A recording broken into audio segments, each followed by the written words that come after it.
ሰላም እንደምናላችሁ የቻናላችን ቤተሰቦች የሰዓቱን ትኩስና ወቅታዊ መረጃዎችን ይዘንላችሁ ቀርበናል። ታላቅ ተስፋ የተጣለባት ታዳጊ 8ኛ ክፍል ተፈታኟ ራሷን አጥፍታ መገኘቷ የፈጠረው ታላቅ ድንጋጤ ሌላ አደጋን አስከተለ። የራሱን ልጅ በመድፈር ዓመታትን ያስቆጠረው አባወራ አስገራሚ ጭካኔ በበርካቶች ዘንድ አነጋጋሪ የሆነውን መረጃ ይዘነዋል፣ ታደምጡታላችሁ። ዝነኛው ባለሀብትና አነጋጋሪዋ ቲክቶከር በኖርዌይ የከፈቱት እሰጥ አገባ መነጋገሪያ ሆነዋል። ውድ የእውነት ቲዩብ የቻናላችን ቤተሰቦች እነዚህና ሌሎችን ወቅታዊና ትኩስ መረጃዎችን በዝርዝር እናስደምጣችኋለን። አብራችሁን ቆዩ።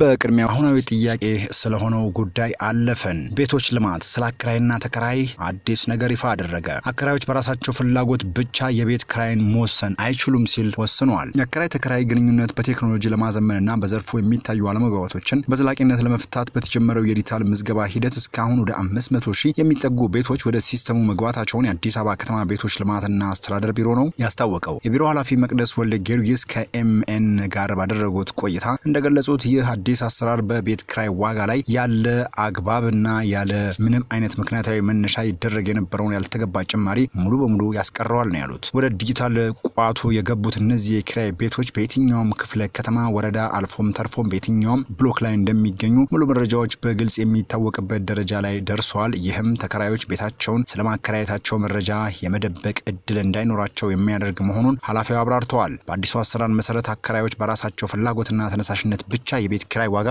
መጨመር አይችሉም ነው የተባለው። መንግስት በየትኛውም በየዓመቱ አንድ ጊዜ የከተማውን ተጨባጭ ሁኔታ ያገናዘበ የገበያ ጥናት ካካሄደ በኋላ የገበያ እድገት መኖሩን ሲረጋገጥ በየዓመቱ ሰኔ 30 ላይ በሚያወጣው ይፋዊ መግለጫ መሰረት የዋጋ ጭማሪ ኃላፊዋ ለአብነትም ሲያስረዱ የአንድ ቤት ክራይ 1000 ብር ቢሆን አከራዩ በራሱ ፍቃድ ዋጋውን ማሳደግ አይችልም። በመንግስት ውሳኔ መሰረት የሚፈቀደው ጭማሪ 10 በመቶ ወይም ደግሞ 100 ብር ብቻ ከሆነ ዋጋውን ወደ 1000 ብር ማሳደግ የሚችለው በዚያው ህጋዊ አሰራር መሰረት ብቻ ነው ብለዋል። ከዚህ ውጪ የተጋነነ ዋጋ የሚጨመርበት ምንም አይነት አሰራር እንደማይኖር አስገንዝበዋል። አከራይና ተከራይ ውል ምዝገባ ከተጀመረ በአሁኑ ወቅት የ2 ዓመት ገደማ መሙላቱን የጠቀሱት ኃላፊዋ ቀደም ሲል ምዝገባው የሚከናወነው ሁለቱም ወገኖች በአካል በመቅረብ እንደነበረ አስታውሰዋል። አሁን ላይ ግን ቤቶቹ ሙሉ በሙሉ ወደ ዲጂታል ቋት የገቡ በመሆናቸው እንግልት ለማስቀረት የውል ማደስ ስራውን በኢንተርኔት ኦንላይን ለማከናወን የሚያስችል ሰፊ ዝግጅት እየተደረገ ይገኛልም ነው ያሉት። በዚህ መሰረትም አከራይና ተከራይ ዋጋ ሳይጨመርበት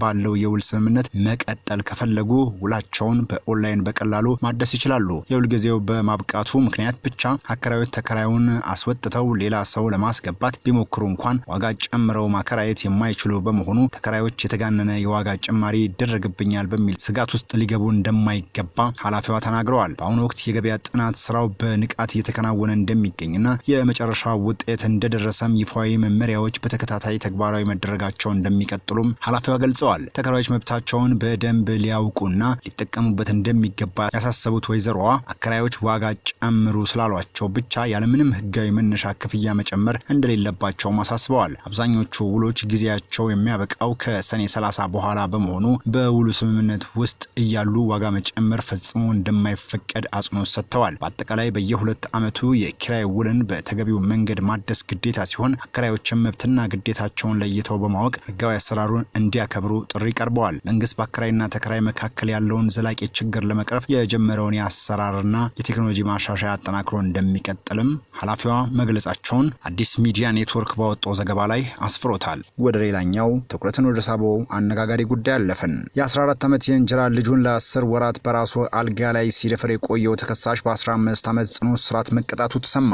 ፖሊስ በከፋ ዞን ጨታ ወረዳ ወዳ ቀበሌ ያጋ ተብሎ በሚጠራው አካባቢ ውስጥ በእንጀራ ልጅ ላይ ያስገድዶ መድፈርና የጠለፋ ወንጀል የፈጸሙት አቶ አጉቻ አዱሎ በ15 ዓመት ጽኑ እስራት መቀጣታቸውን የወረዳው ፍርድ ቤት ነው ያሳወቀው። ጥፋተኛው በዕለተ ሰኞ መስከረም 19 2018 ዓ.ም በግምት ከሌሊቱ 9 ሰዓት አካባቢ ተበዳይ 14 ዓመት ህፃን አየለች ኮዶን በኃይል አስገድዶ በመድፈር ክብረ ንጽህናዋን ከገረሰሰ በኋላ ህፃናና የህፃኗ እናት ለህግ ጥቆማ እንዲያደርሱ እገላቸዋለሁ ብሎ በማስፈራራት በተደጋጋሚ ህፃኗን አብሮ በማስተኛት በኃይል የግብረ ስጋ ግንኙነት ግንኙነት በማድረግ የመድፈር ወንጀል ሲፈጽም ቆይቶ ግንቦት 12 ቀን 2018 ዓ.ም ከወዳ ቀበሌ ጠልፎ በማምጣት ሸካ ቀበሌ ውስጥ በማሳደር ግንቦት 13 2018 ዓ.ም ከሌሊቱ 11 ሰዓት ህፃኗን ጠልፎ ወደ ሸካ ዞን ቴፔ ከተማ ለማምለጥ ሲሞክር ለወረዳ ፖሊስ በደረሰው ጥቆማ መሰረት በቁጥጥር ስር መዋሉ ነው የተሰማው። የወረዳው ፖሊስም ድርጊቱን ሲመረምር ቆይቶ መዝገቡን ለወረዳ አቃቤ ህግ ካስተላለፈ በኋላ አቃቤ ህጉም የደረሰውን የወንጀል መዝገብ በኢፌዴሪ የወንጀል መቅጫ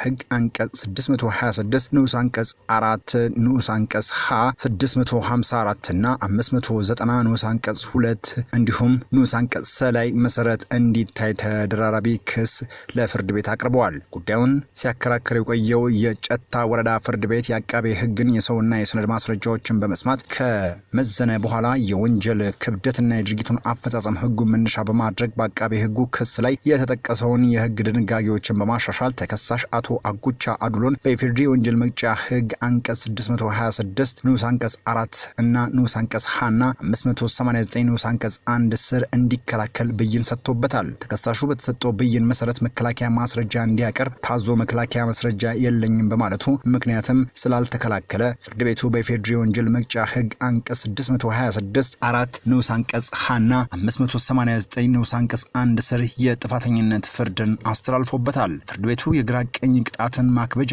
ማቅለያዎችን ከወሰደ በኋላ የተበዳዩን እድሜና የድርጊቱን አፈጻጸም ከግምት ውስጥ በማስገባት ጥፋተኛውን ያስተምራል፣ ለሌሎችም ማስጠንቀቂያ ይሆናል በማለት ሰኔ 4 ቀን 2018 ዓ.ም በዋለው ችሎት ተከሳሹን በ15 ዓመት ጽኑ እስራት እንዲቀጣ ውሳኔ አስተላልፈዋል። በተጨማሪም የወረዳው ፍርድ ቤት በማህበረሰቡ ከመሰል ድርጊቶች እንዲቆጠብ መልእክት አስተላልፈዋል። ወደ ሌላው ጉዳያችን አለፈን። በማህበራዊ ሚዲያ በተለይም በቲክቶክ መድረክ ላይ የምትታወቀው ሄለን ደሳለኝ በአነጋጋሪ ክስተት ከተፍ ብላለች። በታዋቂው ባለሀብት አቶ ወርቁ አይተነው በተመሰረተባት ክስም በኖርዌይ ፍርድ ቤት የቅጣትና የእግድ ውሳኔ እንደተላለፈባት የተለያዩ መገናኛ ብዙሃን እየዘገቡት ይገኛሉ። በሁለቱ አካላት መካከል በነበረው አለመግባባትና በማህበራዊ ሚዲያ ላይ በተሰራጩ የሐሰት ውንጀላዎችና የተለያዩ የስም ማጥፋት መረጃዎች ሳቢያ ባለሀብቱ አቶ ወርቁ አይተነው ጉዳዩን ወደ ህግ በመውሰድ በኖርዌይ ፍርድ ቤት ክስ መስርተው ነበር።